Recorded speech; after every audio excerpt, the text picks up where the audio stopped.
put a smile on your face when you're moving from place to place. Good morning, good morning. Viewers, welcome back this morning to the Tobago Updates morning show. Welcome back this morning. We are chatting with Kelicia Letlow-Peroune. We should have Kelicia on the line at this time. Immigration lawyer attached to KYL Law Firm. And this morning, our topic is on the new visa-free travel to Canada and what you need to know. Good morning and welcome to you, Kelicia Letlow-Peroune. Are you hearing me? Good morning. Yes, I can hear you. Can you hear me? We're hearing you loud and clear. I trust that I did justice to the pronunciation of your name. That's okay. It's Kelicia. Kelicia. Okay, Kelicia. All right, not Kelicia. Thank you so much, Kelicia, for chatting with us this morning. Now, Kelicia, quite recently we saw that there is a new, in fact, effective the 6th of June, 13 countries can now travel to Canada visa-free without a temporary residence visa. Give us an idea this morning of what we're talking about, what we're looking at, and how this affects us, and what we really need to know about this. Sure. Thank you, first of all, for having me on the program, and good morning to everyone who's viewing and who will view later. So Canada announced that 13 countries, as you said, including Trinidad and Tobago, are added to its electronic travel authorization program. And what that means is that persons from Trinidad and Tobago, nationals from that country, can now travel to Canada without a visa. So this electronic travel authorization program, which is often referred to as ETA, allows you to come to Canada and have that application process much faster, and it costs way less, and there's less requirements that you have to show to obtain that authorization to enter Canada. So this is an application that is done online. It takes just a few minutes to complete, and you get the approval within a few minutes after you would have submitted it. There's some situations where it takes much longer to get an approval, and this would be if immigration requires you to submit additional documents, or they have some questions about some of the information you would have provided. It also costs less and compared to a visitor visa, because it's only $7 for the electronic travel authorization, as opposed to the visitor's visa, which was $100. In addition to that, there's much less that you have to go through in terms of submitting this application, because with a visitor visa, you'd have to prove that you're coming to Canada for a temporary process, that you have sufficient funds to support yourself while you're here in Canada, and that you have enough ties to your home country. You do not have to provide all this information when you are completing the application for the electronic travel authorization. So it is something that works much faster, it's less of a hassle, and it costs way less. So some of the Okay. things, sorry, go ahead. No, sorry. You were just saying. Oh, I was just going to get into some of the questions I've been getting about it, but I'll let you. No, please do. Yeah, we'd love to hear what are some of the questions and concerns that persons have been sharing with you. Yeah. So how are you eligible? Is this applicable to everyone in Trinidad? The answer to Trinidad and Tobago, the answer is no, because in order to be eligible, you must have a valid US visa, or you've had a Canadian visa within the last 10 years. So it's either a valid US visa, a valid visa from the United States of America that you currently have, or you had a Canadian visa within the last 10 years. In addition to that, it's only applicable if you're traveling by air. So if you're coming to Canada by any other means, you must have a visitor visa. So it's only if you're traveling to Canada by air. And this is if you're coming for a temporary purpose, such as for business, tourism, or visiting family. Okay, and that is very interesting.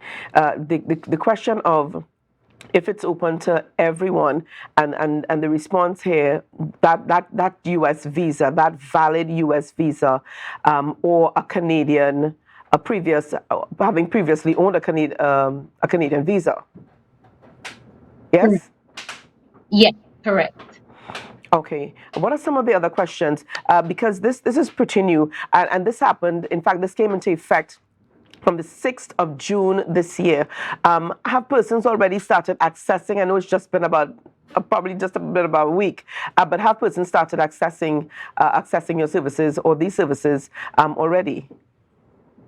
Yes, I've gotten contact from quite a number of people that are, anxious about coming and whether or not they'll be able to just submit its application online and land in Canada without any going facing any kind of issues or additional questions when they arrive in Canada. So one of the things that I've been hearing a lot is, okay, I already possess a valid Canadian visa. Do I still need to apply for an ETA? And the answer to that question is no. Is no. You travel on that visa until it expires, and then you apply for the ETA. So if you have a visa, you travel on that. If you don't have a visa and you've met the requirements that I've mentioned earlier, then once you've submitted that application online, you can board your flight and travel to Canada. Of course, when you arrive at the airport, the border, so the security officer will ask you some questions. It's really general questions and is not as much questions as you will be asked if you were traveling on a visitor visa. They just want to be ensure that the identity of the person is correct. They want to ensure that, just get a general idea that you are staying temporarily, and they will stamp your passport if they feel that you should not stay with the general 6 months period, because normally when you come to Canada for a temporary purpose like visiting, um you're allowed to stay for 6 months. If the officer stamps a date in your passport, then it's usually a date shorter than 6 months, and you have to leave by that date. Of course, you do have the opportunity to apply for an extension. Um, the clients that I deal with a lot are from the Caribbean, including Trinidad and Tobago, are persons who are coming here primarily to study. So I've been getting questions as to whether or not they still need to apply for a study permit, and the answer to that question is yes. So you would have to apply for a study or work permit if you're coming to Canada for that purpose. And if that application is approved, then you automatically get the ETA. Okay, very quickly here, just walk us through the process. So, an individual may possess a U.S. visa, a valid U.S. visa, and decide, you know what, I think I want to take them up on this opportunity and visit my relatives in Canada. What do I then do? Sure. So if you're in that situation, you go online on the government's website, ensure that it's the official Canadian government immigration website, and it's usually, canada.ca, followed by, you'll see the words immigration, but ensure you're on like a legitimate website, and you can type in electronic travel authorization. The links come up. You will be guided. You'll be able to click the links and be guided through there to submit that application. As I mentioned, it takes a few minutes. It might take about 5-7 minutes. You don't have to provide any documents such as bank statements or an invitation letter or anything of that. You fill in your name, your date of birth, your personal information like your address, of course, your passport number, and you want to ensure that that passport is valid. If, for example, you're traveling with with a new passport that doesn't have the US visa, when you're traveling to Canada, ensure that you bring that old passport with the US visa in it. So it's not a lot of information that has to be submitted. I do this for clients, and I'm able to do that. I'm able to apply for them as a representative, or a person can apply for themselves. It again, it takes like 5 to 7 minutes.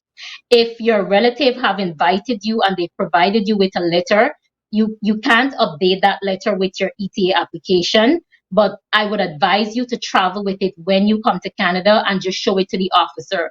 It just, in case the officer may have kind of any doubts as to, your visit to Canada, you have something to prove. Or even if you're traveling, for example, a graduation or a wedding, and you have proof of that, travel with it.